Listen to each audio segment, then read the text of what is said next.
आगामी 7 नवंबर को होने वाले मतदान को लेकर अब राष्ट्रीय स्तर के नेताओं का बस्तर प्रवास होने वाला है और हर दल बस्तर में फतेह हासिल करना चाहता है। तो वहीं कांग्रेस के नेता केंद्र सरकार पर भी हमला करने में कोई कोताही नहीं बरत रहे हैं। बस्तर में नक्सली घटनाओं पर बीजेपी ने जहां इसे कांग्रेस का टारगेट किलिंग करने का आरोप लगाया, तो वहीं कांग्रेस पार्टी के राष्ट्रीय प्रवक्ता ने इसे किसी भी जांच एजेंसी से करवाने की बात कह दी। जगदलपुर पहुंचे कांग्रेस के राष्ट्रीय प्रवक्ता अखिलेश प्रताप ने यह बातें मीडिया से चर्चा करते हुए कहा। साथ ही कहा कि केंद्रीय गृह मंत्री ने खुद स्वीकार किया है कि नक्सल घटनाओं में काफी कमी आई है।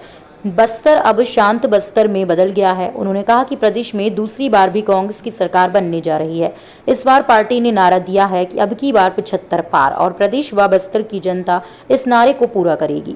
उन्होंने कहा कि नगरनार स्टील प्लांट कांग्रेस की देन है, लेकिन बीजेपी इस प्लांट को बेचने का काम कर रही है। तो वहीं उन्होंने धर्मांतरण के सवाल पर कहा कि बीजेपी एक भी धर्मांतरण का मामला ला दे, उनके पास कोई रिकॉर्ड ही नहीं है और ना ही कोई मुद्दा बचा है। इसीलिए बस्तर में धर्मांतरण को मुद्दा बनाने की कोशिश करके भाजपा कह रही है। बस्तर के लोग अच्छी तरह जानते हैं और उनके बहकावे में कभी नहीं आएंगे और इस बार बस्तर सहित पूरे छत्तीसगढ़ की जनता का आशीर्वाद कांग्रेस पार्टी को मिलेगा और अब की बार 75 पार। जगदलपुर से ब्यूरो चीफ अनिल राव की रिपोर्ट।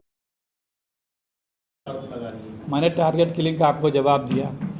एक टारगेट किलिंग की बात कर रहे हैं वो, उसका जवाब प्रदेश के मुखिया द्वारा दे दिया गया है।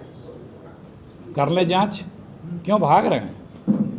हर जगह तो खुद स्वयं सेंट्रल एजेंसी से जांच करा ले रहे हैं। और जितना पीसफुली 5 साल में छत्तीसगढ़ रहा है, इसके पहले के नक्सल हर वारदातों को आप देख लें।